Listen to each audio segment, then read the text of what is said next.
ಜಾನಪದ ಮೂಲದಿಂದ ಬಂದ ಒಂದು ಅನುಭವ ಇದೆಯಲ್ಲ, ಅನುಭವ ವಿಶೇಷವಾಗಿ ನಮ್ಮ ವಚನಕಾರರು. ಯಾಕೆಂದರೆ ವಚನಕಾರರು ನಮ್ಮ ಕನ್ನಡವನ್ನು ಕಟ್ಟುವ ಒಂದು ಬಗೆ ಇದೆಯಲ್ಲ, ಅದನ್ನು ಇವತ್ತೂ ಕೂಡ ನಾವ್ಯಾರೂ ಮಾಡ್ತಾ ಇಲ್ಲ. ದೊಡ್ಡ ಉನ್ನತ ಶಿಕ್ಷಣ ಇರುತ್ತೆ, ಪದಕ್ಕಾಗಿ ಪರದಾಡ್ತೀವಿ. ಶರಣರಿಗೆ ಹೆಂಗೆ ಸಾಧ್ಯ ಆಯಿತು? ಅದು ಕುರಿತೋದಯಂ ಕಾವ್ಯ ಪ್ರಯೋಗ ಪರಿಣತ ಮತಿಗಳು ನಾಡವರ್ಗಳು ಏನು ಹೇಳ್ತಾನೆ ನಮ್ಮ ಮಾರ್ಗಕಾರ, ಅದಕ್ಕನುಗುಣವಾದ ರೀತಿಯೊಳಗೆ ಅವರಲ್ಲಿ ಆ ಸೃಜನ ಶಕ್ತಿ ಇತ್ತು. ಕಾಲ ಅನ್ನೋದು ಇದೆಯಲ್ಲ, ನಿಂತ ನೀರಲ್ಲ, ಅದು ಹರಿಯುವ ಪ್ರವಾಹ. ಅದು ಮೊಟ್ಟ ಮೊದಲಿಗೆ ನನಗೆ ನಮ್ಮ ದೇಶದ ಸಂದರ್ಭದೊಳಗೆ ನೇರವಾಗಿ ಆ ಚಾತುರ್ವರ್ಣ ವ್ಯವಸ್ಥೆಯನ್ನು, ಅರ್ಥಾತ್ ವೈದಿಕ ವ್ಯವಸ್ಥೆಯನ್ನು, ಬ್ರಾಹ್ಮಣ್ಯವನ್ನು ವಿರೋಧಿಸಿ ಮಾತನಾಡಿದವರು ಶರಣರು ಅಂತ ನನಗನ್ನಿಸುತ್ತೆ.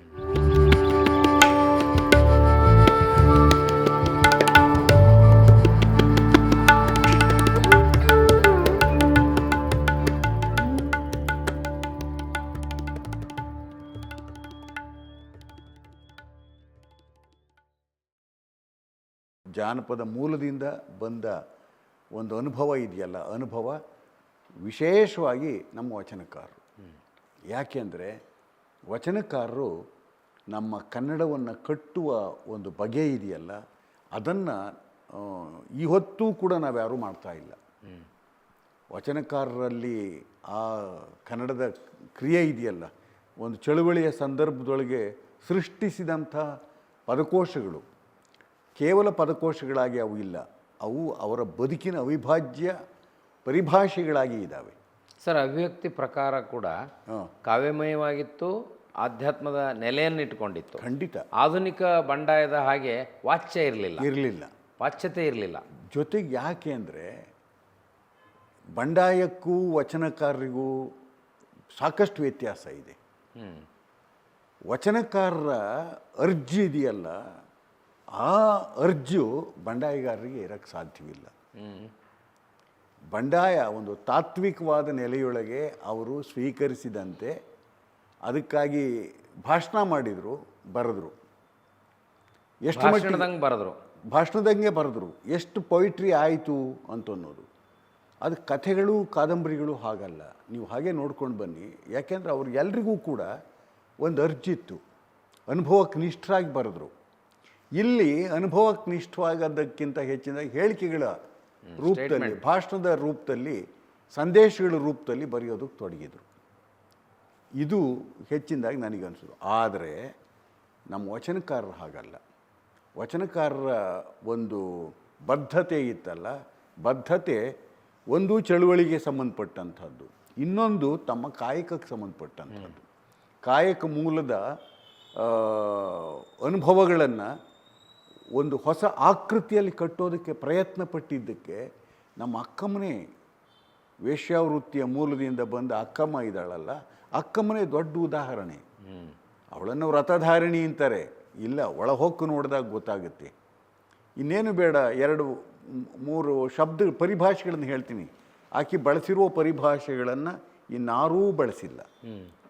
ಸಮಗ್ರಾಹಕ ಅಂತಾಳೆ.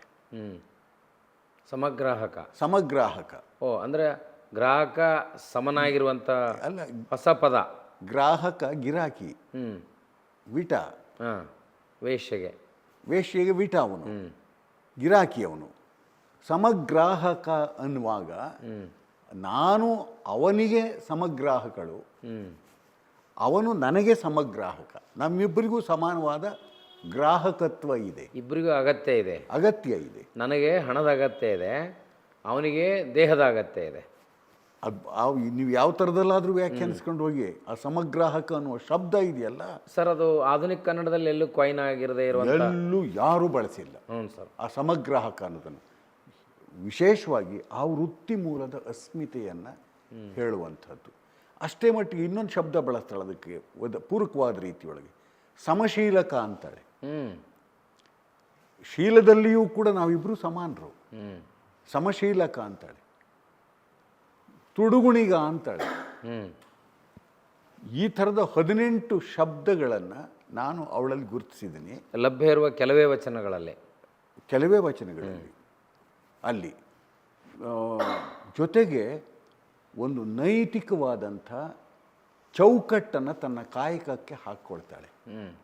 ನನಗೆ ಇತ್ತೀಚಿನ ಸೆಕ್ಸ್ ವರ್ಕರ್ಸ್ ಅಂತ ಅನ್ನಿಸ್ಕೊಂಡವರು ಕೋರ್ಟಿನ ಮೆಟ್ಲು ಹತ್ತಿದ್ದಾರೆ, ನಮಗೆ ಒಂದು ಹಕ್ಕು, ಒಂದು ಮಾನ್ಯತೆ ಕೊಡಿ ಅಂತನ್ನೋ ರೀತಿ ಒಳಗೆ. ಅವಳು ಯಾರ ಮಾನ್ಯತೆಗೂ ಕಾಯ್ತಾ ಇರಲಿಲ್ಲ. ಎಷ್ಟು ಮಟ್ಟಿಗೆ ತನಗೆ ತಾನು ನಿಯಂತ್ರಣ ಹಾಕ್ಕೊಂಡ್ಲು ಅಂತಂದರೆ 3 ವ್ರತಗಳನ್ನು ವೈಯಕ್ತಿಕವಾದ ನೆಲೆಯೊಳಗೆ ಅಳವಡಿಸ್ಕೊಳ್ತಾಳೆ.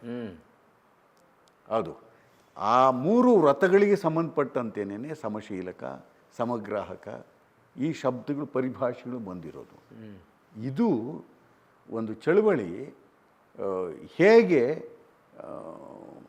ಭಾಷೆಯ ಸಂದರ್ಭದಲ್ಲಿಯೂ ಕೂಡ ಹೊಸ ಸೃಷ್ಟಿಗಳನ್ನು ಕೊಡುತ್ತೆ ಅಂತನ್ನೋದಕ್ಕೆ. ಸರ್, ಅಷ್ಟು ಅದ್ಭುತವಾದ ಭಾಷೆಯನ್ನು ಬಳಸಲಿಕ್ಕೆ ಅವರಿಗೆ ಶಿಕ್ಷಣ ಇರಲಿಲ್ಲ ಅಂದರೂ ಹೆಂಗೆ ಸಾಧ್ಯ ಆಯ್ತು? ಹೆಂಗೆ ಸಾಧ್ಯ ಅಂತ ಈಗ ನಮ್ಮ ಕವಿಗಳು ನೋಡ್ರಿ, ನಾವೆಲ್ಲ ಪೋಸ್ಟ್ ಗ್ರ್ಯಾಜುಯೇಷನ್ ಮಾಡಿರ್ತೀವಿ, ದೊಡ್ಡ ಉನ್ನತ ಶಿಕ್ಷಣ ಇರುತ್ತೆ, ಪದಕ್ಕಾಗಿ ಪರದಾಡ್ತೀವಿ. ಶರಣರಿಗೆ ಹೆಂಗೆ ಸಾಧ್ಯ ಆಯ್ತದ? ಅದು ಕುರಿತೋದಯಂ ಕಾವ್ಯ ಪ್ರಯೋಗ ಪರಿಣತ ಮತಿಗಳು ನಾಡವರ್ಗಳು ಏನು ಹೇಳ್ತಾನೆ ನಮ್ಮ ಮಾರ್ಗಕಾರ, ಅದಕ್ಕನುಗುಣವಾದ ರೀತಿಯೊಳಗೆ ಅವರಲ್ಲಿ ಆ ಸೃಜನ ಶಕ್ತಿ ಇತ್ತು. ಸರ್, ಜಾನಪದದಲ್ಲಿ ನಾವು ಅದನ್ನು ನೋಡ್ತೀವಿ. ಇವರು ಜಾನಪದೀಯರೇನೆ. ಯಾಕೆಂದರೆ ವಚನ ಮೂಲ ನೀವು ಹೋಯ್ತು ಅಂತಂತಂದರೆ ಅದು ಜಾನಪದದಲ್ಲೇ ಬೇರ್ಬಿಟ್ಟೈತೆ, ಹೊರಗಡೆ ಎಲ್ಲೂ ಬೇರ್ಬಿಟ್ಟಿಲ್ಲ. ಇವರೆಲ್ಲ ಮೂರ್ಖರು, ವೇದ ಆಗಮ ಅವೆಲ್ಲ ಎಷ್ಟು ಶುದ್ಧಾಂಗ ಸುಳ್ಳು ಅನ್ನೋದಕ್ಕೆ ನಮ್ಮ ಜಾನಪದ ಮೂಲದಿಂದ ಬಂದವರು ಅವರು. ಆ ದೃಷ್ಟಿಯಿಂದ ಅವರ ಒಂದು ರೀತಿ ವ್ಯುತ್ಪತ್ತಿ ಶಕ್ತಿ ಅಂತೀವಲ್ಲ ನಾವು, ಅದು ಸೃಷ್ಟಿಸುವ ಗುಣ, ಆ ವ್ಯುತ್ಪತ್ತಿ ಶಕ್ತಿ ಇತ್ತಲ್ಲ, ಅದು ಅದ್ಭುತವಾದದ್ದು ಅವರು. ಆ ಕ್ರಿಯೇಟಿವ್ ಟ್ಯಾಲೆಂಟ್ ಅವರಿಗೆ, ಸೃಜನಶೀಲತ್ವ ಅನ್ನೋದು. ಯಾವ ಅಕ್ಷರ ಕಲಿತಾಕ್ಷಣಕ್ಕೆ ಸೃಜನಶೀಲತ್ವ ಬರುತ್ತೆ ಅನ್ನೋದು ಸುಳ್ಳದು. ಅನಕ್ಷರಸ್ಥರ ಎದೆಯೊಳಗೂ ಕೂಡ ಸೃಜನ ಶಕ್ತಿ ಇರುತ್ತೆ. ಆ ಕಾರಣದಲ್ಲೇ ಹೇಳಿದ್ದು ಕುರಿತೋದಯಂ ಕಾವ್ಯ ಪ್ರಯೋಗ ಪರಿಣತ ಮತಿಗಳು ಅಂತಂದು ಮಾರ್ಗಕಾರ ಹೇಳಿದ್ದು ಈ ಹಿನ್ನೆಲೆಯೊಳಗೇನೆ.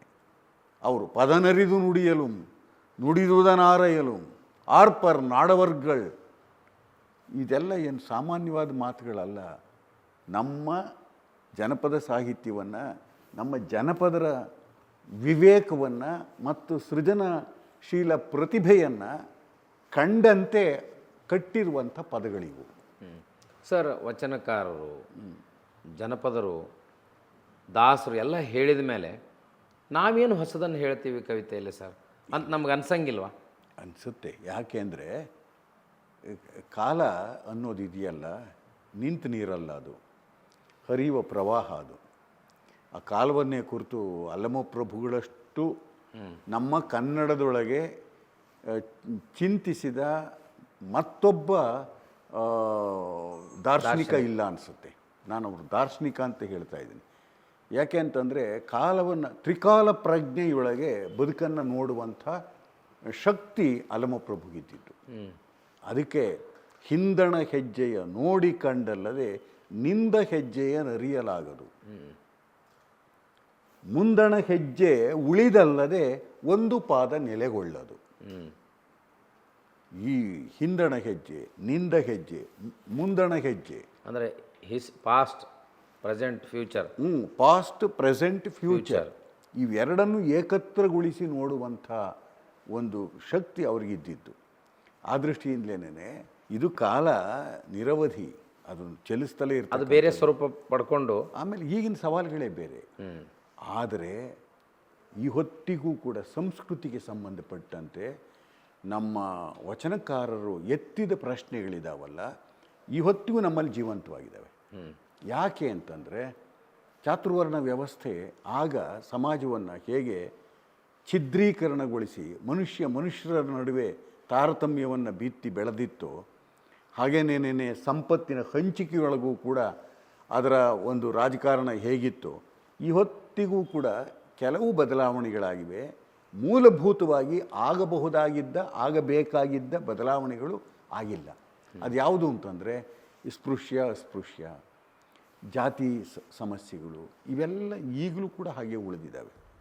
ಮೊಟ್ಟ ಮೊದಲಿಗೆ ನನಗೆ ನಮ್ಮ ದೇಶದ ಸಂದರ್ಭದೊಳಗೆ ನೇರವಾಗಿ ಆ ಚಾತುರ್ವರ್ಣ ವ್ಯವಸ್ಥೆಯನ್ನು, ಅರ್ಥಾತ್ ವೈದಿಕ ವ್ಯವಸ್ಥೆಯನ್ನು, ಬ್ರಾಹ್ಮಣ್ಯವನ್ನು ವಿರೋಧಿಸಿ ಮಾತನಾಡಿದವರು ಶರಣರು ಅಂತ ನನಗನ್ಸುತ್ತೆ.